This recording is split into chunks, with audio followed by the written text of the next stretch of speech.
time for another story from this book.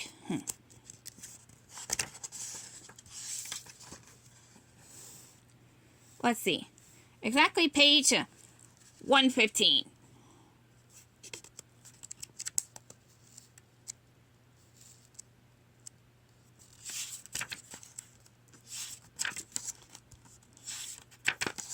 This won't take long.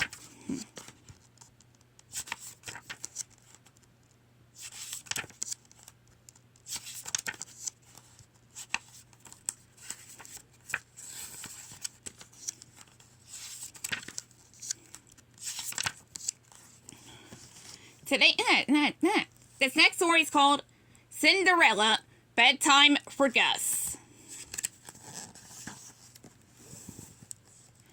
Cinderella looked down her bedroom window as the sun was setting over the horizon.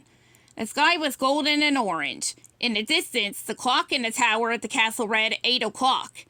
Cinderella leaned over and tapped gently on the walls of her attic room. "Bedtime, everyone," she called. Jacques, Susie, Gus, and the other mice hurried out of their mouse hole.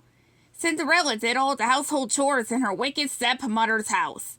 She never had time for fun, so the birds and mice were her only friends. "Bedtime already?" Jacques cried. "But bedtime?" Gus asked. Gus was Cinderella's newest mouse friend. She had just rescued him from a trap that morning. "Bedtime, Gus," Susie explained. "Close eyes and fall asleep." Gus looked confused. He closed his eyes and started to tip over.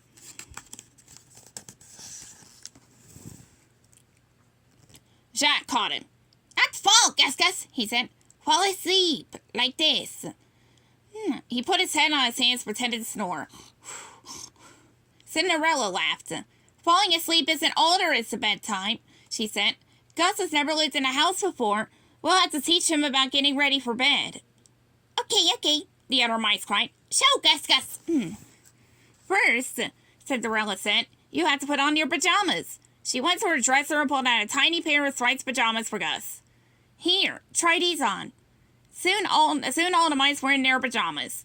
Gus even wore a pair of cozy slippers.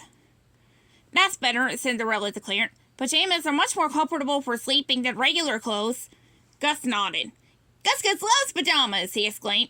"Gus wears pajamas all the time." Cinderella smiled. "I'm glad you like your pajamas, Gus, but they are only for while you're sleeping." The mouse nodded. "Now sleep, Cinderella?" Another mouse cried. Cinderella smiled.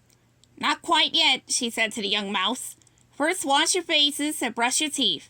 When you're all scrubbed and brushed, I'll kiss you good night, and then Susie will tuck everyone in." The mice began to brush their teeth. Gus said with a smile, tasting the minty toothpaste. The other mice giggled and finished up. Gus watched carefully, and before long, he was done too. "Tuck in?" Gus asked. Jacques pulled him toward the wash basin. "Not yet, Gus," he said. He handed him some soap. Gus watched as the other mice washed their faces with tiny cloths and patted themselves dry with old rags. Then he did the same. When the mice were all neat and clean, Cinderella kissed them good night. "It's time for everyone to go to sleep." "Follow me," Jacques told Gus. He ran over to his little bed and hopped in. Then he pointed to the bed next to him.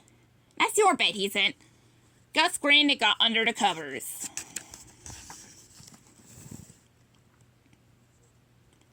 Susie tucked in each of the mice. "Story, Cinderella!" the mice cried. "Story!" Cinderella smiled. "All right," she said. "Once upon a time there was a young prince who lived in a beautiful castle. He had everything that money could buy, fine clothes, jewels, paintings, and more. But something was missing. He didn't have anyone special to love." She continued the story for a long time.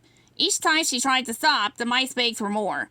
After a while, they couldn't keep their eyes open anymore. It was just too late. When the last mouse had fallen asleep, Cinderella tiptoed to her own bed and climbed in, still thinking about the bedtime story. Dreaming up tales made her forget her life of chores. Gus began to snore. Cinderella giggled and pulled up her covers. She glanced once more at the clock on the clock tower. "Oh my," she murmured sleepily. If the mice had their way, I'd be telling tales until midnight.